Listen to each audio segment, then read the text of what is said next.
Well, the conflict in the Middle East has disrupted global energy markets, pushing up the prices of oil and gas. Before the US and Israel launched their offensive on Iran on February the 28th, the two most common types of crude sold at $65 to $70 a barrel. Iran's retaliatory strikes on what it said were American assets in Gulf states sent the price of barrel of oil well above $100. Now, on Monday, President Donald Trump told US media he thought the war against Iran was nearly over and the price of oil began to fall. Since then, with little indication the conflict is ending, prices have increased. They were back above $100 a barrel in early trade on Thursday. Neil Quilliam is an Associate Fellow at the Middle East and North Africa Programme at Chatham House. He's joining us from London. So thank you very much indeed for being with us on Al Jazeera. European nations releasing oil from their strategic reserves. I understand now the US is doing the same. How much of a difference is that likely to make? It's not going to make a large material difference. I mean, in total, it's 400 million barrels. It really depends on the pace of the release. It's not clear yet what the schedule is. 3 or 4 European states have said, they're going to release, like the UK is going to be 13.5 million barrels, France 14.5 million barrels. But if that were released all in one go, which it wouldn't be because it's going to be over probably 60 days, it will only make a material difference for 3 weeks. It's going to be dragged out over that time.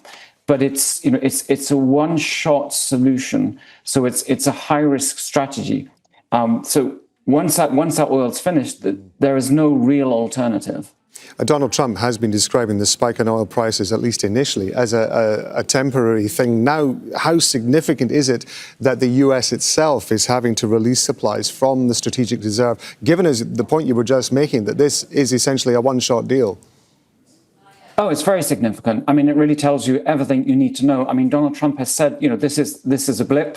Longer term, markets are going to be very well supplied, and this conflict will be over. Well, we don't know, do we? 3 or 4 weeks time. But the fact that they've sort of rolled in with the IEA and they're releasing 172 million barrels is significant, and I think it really tells everyone what they need to know about the situation. If we get beyond that time frame you were talking about today, when we're just talking about weeks in terms of what the strategic oil reserves can cover, if we get past that, what is the situation going to be like? What are we going to be seeing around the world? I mean, we're going to be seeing demand destruction because the price is going to go up to 150 and probably way beyond that. I mean, there are no sort of magic bullets to fix this crisis other than, arriving at a ceasefire. China has something in the region of 400, 500 million barrels itself, which it would draw upon for its own storage. No sense that it would release that. Australia similarly has a strategic petroleum reserve. But these would be sort of short-term fixed measures, and they're not going to necessarily support the oil price underneath.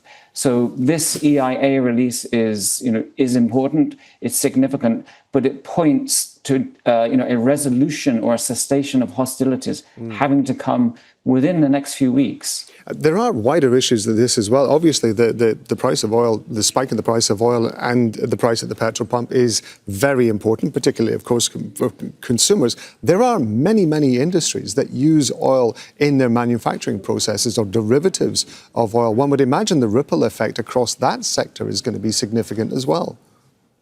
Oh, absolutely. I delight in telling students that oil has 45,000 different uses. It penetrates every single aspect of our life. Petrochemicals, paints, chips, you name it, it's there. It's in every aspect of our lives. And these steep price increases are just going to permeate right through. I mean, through the global economy, we're all going to be feeling it, and we're already feeling it at the pump. We're going to feel it in our electricity bills. Oil and gas, and let's not forget LNG is part of this mix. It's very, very important to the pharmaceutical industry. It's going to affect us all, and it's going to affect us for a long time to come, in fact. I want to look a little bit long term in that we've seen the EU ministers meeting in Brussels to try and discuss alternative sources for oil and LNG, as you're talking about. They said we're not going to go near Russia because that would be a strategic error as far as they're concerned. In terms of renewable power, and as I say, I know we're in the early days of this conflict, but looking longer term, is there a sense that this might actually be the point at which renewable power comes into its own and countries around the world, even in America, where the Trump administration has been dead set against wind farms and so on, is this the point at which we might see that turning on its head and renewable power will start to surge? Well, I mean, it's already surging. Renewable power has made tremendous gains over the last few years. But every time there's a major oil crisis, the same issue comes up. I mean, it did in 73, 74. The EIA was essentially IEA, was formed on the back of that crisis. There's always a push for alternatives, and that's whilst the oil price is steep. And then then appetites for that change tend to taper off as oil prices stabilize. So each time there's a crisis, yes, it gives things like renewables, it gives things like nuclear a fillip.